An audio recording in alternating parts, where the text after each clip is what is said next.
प्रियात्मन सप्रेम जयजीव आदि मनीश्वर जोगेश्वर परम पूज्य सत्य सम्राट सदगुरुदेव सिमनी जी का वचनामृत से एक बूंद। जीवन और मरण का रहस्य। बालकों और युवा पुरुषों को हंसते खेलते और आनंद से कूदते देखकर कुछ साधु संत और महात्मा कहा करते हैं कि इस अज्ञानी जाहिल और ना समझ को यह नहीं मालूम कि इसे एक दिन मरना है। काल सिर पर नाच रहा है जिसका कुछ ठिकाना नहीं है कि कब आ जाए। सच्ची बात यह है कि ऐसे साधु संत स्वयं अज्ञानी हैं। जो अमर अविनाशी अनादि और अनंत है वह काल और मृत्यु की परवाह नहीं कर सकता। हम लोग स्वरूप से ही आनंदमय है, अतः उस आनंदमय सच्चिदानंद और आनंद कंद का सुख से घूमना और आनंद के साथ उछलना तथा चिंता रहित होकर प्रसन्नता के साथ हंसते हुए चहकना स्वाभाविक है।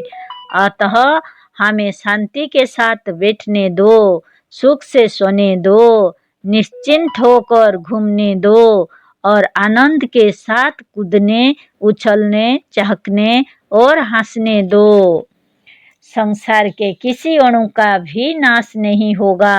अविनाशी से उत्पन्न हुए सब ही अविनाशी है। सूरज के अस्त हो जाने पर सूरज का नाश नहीं होता।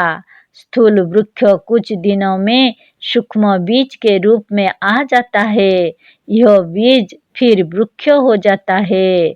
सूक्ष्म शरीर से स्थूल की उत्पत्ति हुई है। स्थूल फिर सूक्ष्म रूप से अदृश्य हो जाएगा। मृत्यु ना आत्मा की होती है ना शरीर की। आत्मा बिना शरीर के नहीं रह सकती।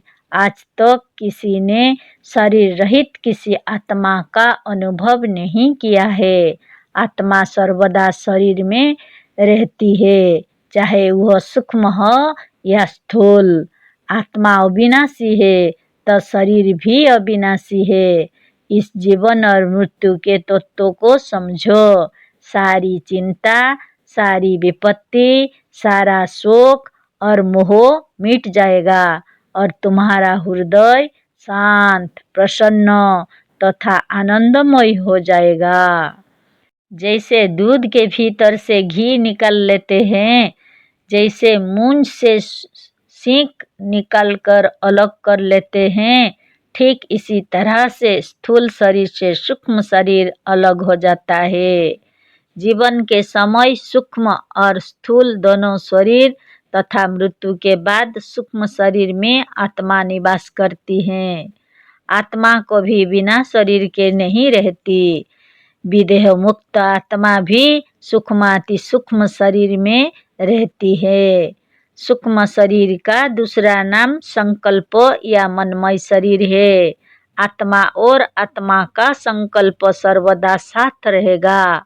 संकल्प रूपवान पदार्थ है, चाहे कारण शरीर हो वा सूक्ष्म शरीर हो, चाहे सूक्ष्म शरीर हो वा स्थूल शरीर हो। कोई ना कोई शरीर आत्मा के साथ हर समय रहता है।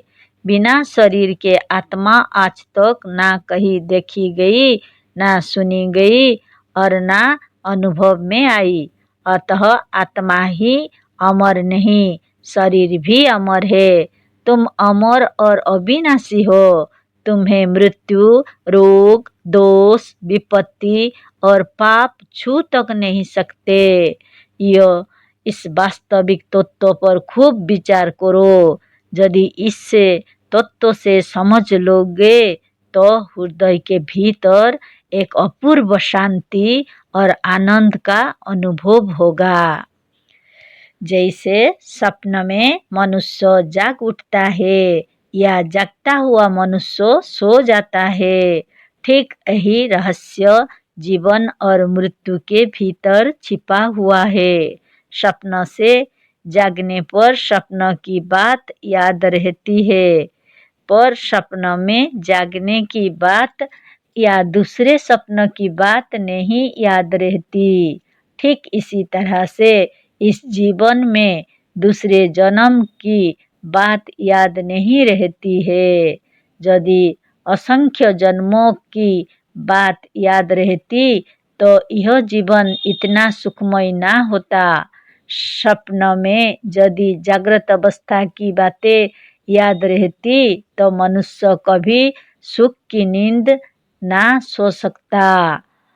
अनेक जन्म की बातें याद ना रहने का ही रहस्य है। तुम स्वयं सबके कारण हो।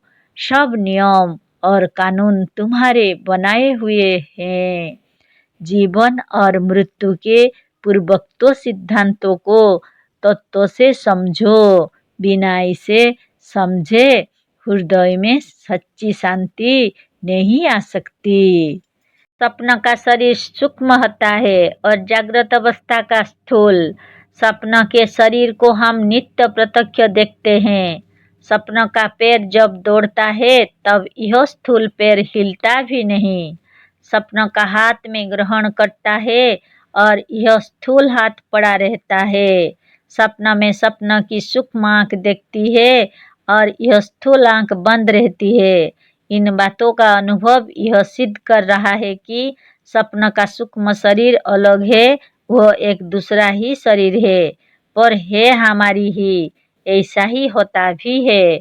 जैसे यह जागृत अवस्था में सत्य मालूम होता है, ठीक उसी तरह से वह स्वप्न अवस्था में भी सत्य मालूम होता है। अपनी अपनी अवस्था के लिए दोनों सत्य और उपयोगी हैं। स्थूल के बाद सूक्ष्म शरीर मिलता है और सूक्ष्म के बाद स्थूल। शरीर और आत्मा दोनों अमर है। जागृत अवस्था में जब काम करते करते मनुष्य थक जाता है तो सो जाता है, और जब सोते सोते थक जाता है तो जाग उठता है। जीवन मरण का यही रहस्य है। इसे तत्व से समझो, इस पर खूब विचार कर लो। जो बातें यहाँ लिखी गई हैं वह बहुत ही सूक्ष्म रूप में है। तुम्हारा शरीर भी पवित्र और अमर है। बिना तुम्हारी इच्छा के इसे मृत्यु छू भी नहीं सकती। तुम्हारी इच्छा और आत्मा साधारण वस्तु नहीं है। यह वह सिद्धांत है, यह वह तत्व है जिसे जानकर मनुष्य सुख ही नहीं सच्ची शांति का भी अनुभव करता है। एक ही मनुष्य पहले बच्चा था, बालक था, फिर वही युवा और फिर वृद्ध होता है। यह प्रत्यक्ष है। इसमें प्रमाण की आवश्यकता नहीं है कि हम पहले बच्चे थे। पर बचपन की बातें, जब तुम 1-2 वर्षों के थे, तुम्हें स्मरण नहीं है तो क्या आप बच्चे थे ही नहीं? पशुओं के बच्चे जन्म लेते ही जैसी जैसी चेष्टाएं करते हैं, उससे यह स्पष्ट सिद्ध होता है कि उनका संस्कार बहुत पुराना है। नहीं तो जन्म लेते ही यह बातें ना आते।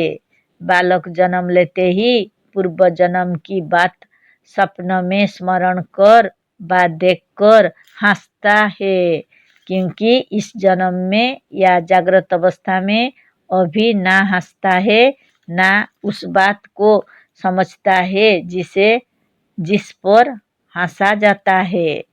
अवस्था और दशा बदलती रहती है, पर मनुष्य कभी नहीं मरता। एक आत्मा दूसरे के साथ मिलती भी नहीं। सबका अलग अलग अस्तित्व है, किसी की मृत्यु नहीं होती। जागृत अवस्था और स्वप्न अवस्था की तरह जीवन और मरण भी एक अवस्था है। इस ज्ञान को समझो। यह ज्ञान शांति, सुख और सच्चे तथा स्थायी आनंद की कुंजी है। प्रकाश एक सूक्ष्म वस्तु है। यह जब किसी आधार पर पड़ता है तभी इसे देख सकते हैं। घर के भीतर खिड़कियों में से प्रकाश की रेखा निराधार भी चमकती हुई दृष्टिगोचर होती है, पर यह भी निराधार नहीं है।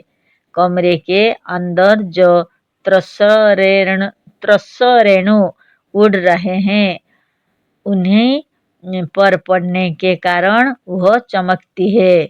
प्रकाश बिना आधार के नहीं होता। इसी तरह से आत्मा भी कभी बिना शरीर के नहीं रहती। जीवन के समय जैसे स्थूल शरीर होता है, ठीक उसी तरह से मरने के बाद भी सूक्ष्म शरीर रहता है। सूक्ष्म शरीर वैसा ही होता जैसा उसके पहले स्थूल शरीर था, और फिर जन्म लेने पर स्थूल शरीर वैसा ही होता है जैसा सूक्ष्म शरीर रहा। इसमें कुछ कुछ परिवर्तन भी हो जाता है। जागृत अवस्था का जैसा शरीर होता है वैसा ही स्वप्न का शरीर बनता है, और स्वप्न के अनुसार जागृत अवस्था का पर कभी कभी या क्रमश परिवर्तन भी होता है। यदि इस चक्र में इच्छा शक्ति और अपने संकल्पों का प्रयोग ना किया जाए तो यह नियम अनुसार होता रहता है।